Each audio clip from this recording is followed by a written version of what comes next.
नमस्कार। The Bihar teachers history makers मेरा mobile मेरी शिक्षा में आप सबका स्वागत है। तो बच्चों, आज हम लोग पढ़ेंगे अध्याय 11 परिमाप एवं क्षेत्रफल। तो परिमाप क्या होता है और क्षेत्रफल क्या होता है, इसके बारे में हम इस चैप्टर में जानेंगे। तो आइए तो परिमाप एवं क्षेत्रफल में सबसे पहले हम लोग जानेंगे खुली तथा बंद आकृति के बारे में। खुली आकृति क्या होती है, बंद आकृति क्या होती है। तो देखिए हमारे पास क्या है, एक रबड़ है और इस रबड़ की आकृति को आप देखिए क्या है, ये चारों तरफ से बंद है, इसमें कहीं से खुला हुआ नहीं है। तो इसको हम क्या बोलेंगे, बंद आकृति। उसी प्रकार देखिए हमारे पास एक और चित्र है, यहाँ देखिए ये क्या है, ये भी एक आकृति है। जैसे इसको हम कुछ भी बोल सकते हैं आकृति में। और यहाँ क्या है, ये खुला हुआ है, तो इसको हम क्या बोलते हैं, खुली आकृति। और इसको हम बोलेंगे बंद आकृति। उसी प्रकार देखिए हमारे बुक में भी है एक सेफ्टी पिन जो पूरा तरह से बंद है और एक सेफ्टी पिन जो पूरा एक जगह से खुला हुआ है। तो इसको हम क्या बोलते हैं, खुली आकृति। इसको बोलते हैं बंद आकृति। जो आकृति शुरू से लेकर अंतिम तक एक ही बिंदु पर होता है, जैसे कि ये, तो इसे हम बंद आकृति कहते हैं। और जो आकृति शुरू का तो बिंदु उसका कहीं और होता है और अंतिम का बिंदु उसका कहीं और होता है, उसको हम क्या कहते हैं, खुली आकृति। यहाँ पे हमारे पास देखिए कुछ आकृति हमारे किताब में दी हुई है, जैसे आपको दिख रहा है। तो इसमें क्या करना है, हमको खुली और बंद आकृतियों की पहचान करनी है। तो इसको हम क्या बोलेंगे, देखिए ये इसका बिंदु यहाँ है और इसका बिंदु यहाँ है, एक बिंदु पे दोनों नहीं मिला है, तो ये क्या है, खुला आकृति।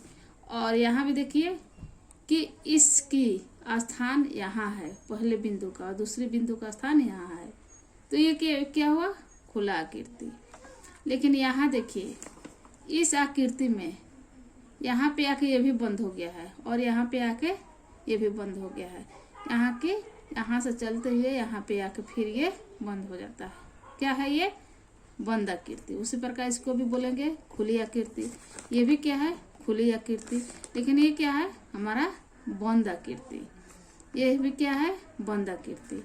इसमें भी कहीं से खुला हुआ नहीं दिख रहा है, क्या है, बंद आकृति। तो हमारे पास देखिए हमारे किताब में, आपके पास किताब होगा तो आप देख रहे होंगे कि आपकी किताब में क्या दिया है, बिंदुओं को मिला करके कुछ बंद आकृति बनाएं। देखिए यहाँ पे एक बंद आकृति बनाया हुआ है, इस बिंदु से शुरू होकर जाते हुए और यहाँ आकर फिर इसी बिंदु पे ये रेखा खत्म हो जा रहा है, तो ये क्या हो गया, बंद आकृति। एक आकृति हम भी बनाएंगे।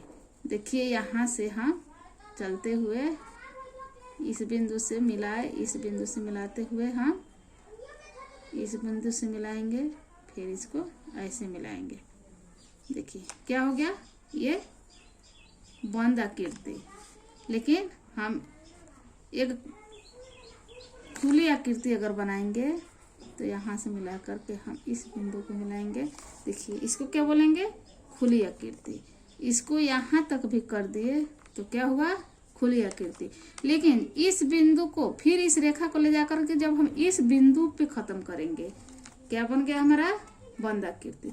इसी प्रकार हम एक दूसरे बिंदु को मिलाते हुए खुली आकृति और बंद आकृति दोनों बना सकते हैं। अब यहाँ हमारे पास देखिए प्रश्न है, अपने आसपास की वस्तुओं के चित्र बनाइए, बताइए कि इनमें से कौन सी आकृति बंद है और कौन सी आकृति खुली है। तो हमारे पास क्या चित्र हो सकता है, कुछ भी हो सकता है। जैसे देखिए हम यहाँ ये है, यहाँ हम बना दिए। देखिए ये क्या हो गया, त्रिभुज का आकार हो गया, तो इसको क्या बोलेंगे, बंद आकृति हो गया। और हम अगर हम कोई दरवाजे या खिड़की बना रहे हैं तो देखिए ये क्या हो गया, खुली आकृति हो गया।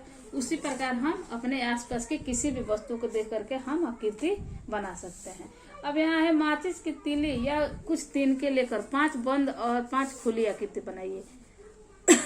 तो जैसे पीछे हम आकृति यहाँ देखे हुए हैं, इसी प्रकार जब हम कोई भी चित्र बनाएंगे तो हमें पता चलेगा कौन सा खुली आकृति है, कौन सा बंद आकृति है। और क्या आप बता सकते हैं कि कौन सी बंद आकृति होगी जो सबसे कम तीलियों से बनेगी? इसके लिए कम से कम कितनी तीलियां लगेंगी? तो कोई भी बंद आकृति बनाने के लिए कम से कम हमारे पास 3 तीलियों का रहना आवश्यक है। 3 तीली से ही हम एक बंद आकृति बना सकते हैं और ये सबसे कम तीलियों की सहायता से बन सकता है। लेकिन हम अगर इससे बड़ा आकृति इसके बाद अगर हम कोई आकृति बनाते हैं, जैसे देखिए यहाँ पे क्या है, 3 रेखाओं से घेरा हुआ है, यानी कि 1 2 3। और यहाँ देखिए इस आकृति को, तो इस आकृति में देखिए 1 2 3 4 5, यानी कि इसमें 5 तीलियां लगेंगी तो जाके ये आकृति बनेगा। इसमें 4 तीलियां लगेंगी तो जाकर के बनेगा, यानी कम से कम आकृति तीली में हमारा ये एक आकृति बन सकता है। अब इस आकृति को चारों तरफ एक बार धागा लपेटकर फिर धागे की लंबाई मापे। धागे की लंबाई आकृतियों के घेरे की लंबाई के बराबर होगी। तो हम कैसे इसको मापेंगे, चलिए करके देखते हैं। हमारे पास क्या है, एक धागा है। अब इस धागे की सहायता से देखिए हम इसकी लंबाई चौड़ाई मापते हैं। देखिए ये हमारे पास एक वर्गाकार आकृति है।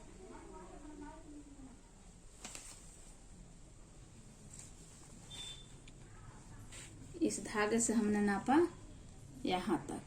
अब इस धागे को यहाँ पकड़ लेंगे और फिर यहाँ से हम मापेंगे। फिर यहाँ तक हुआ, फिर यहाँ हम पकड़ लेंगे।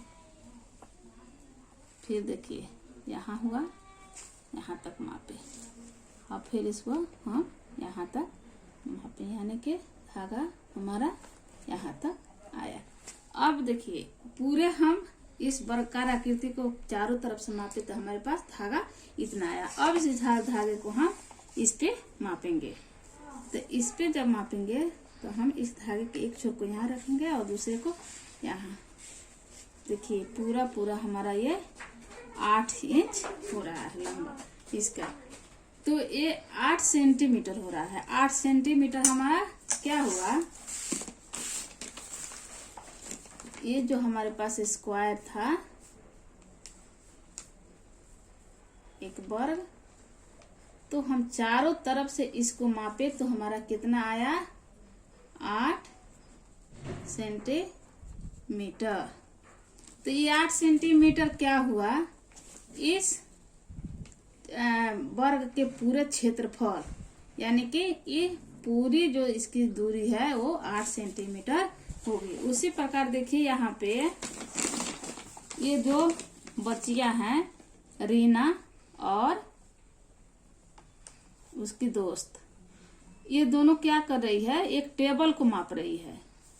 तो टेबल को माप रही है तो देखिए इसमें दिया है ABCD, यानी कि AB 1 भाग हुआ, BC 1 भाग हुआ, CD 1 भाग हुआ और DA 1 भाग हुआ। और ये अपने स्केल की सहायता से इस टेबल को माप रही है। तो AB बराबर कितना है इसका, 25 सेंटीमीटर और BC है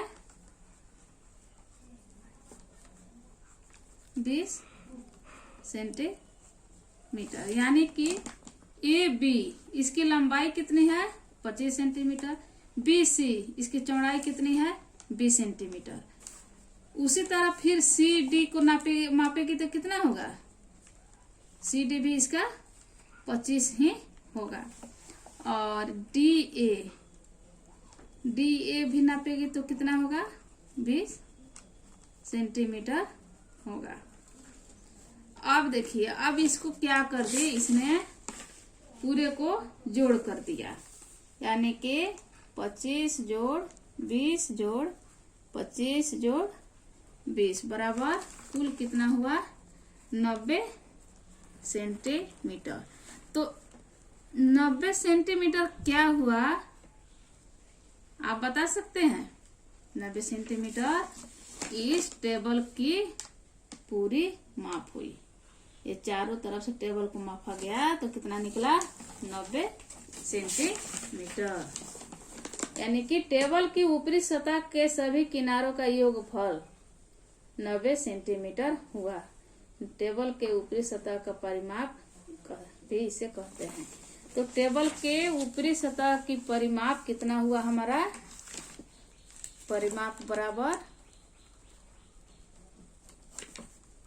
90 सेंटीमीटर।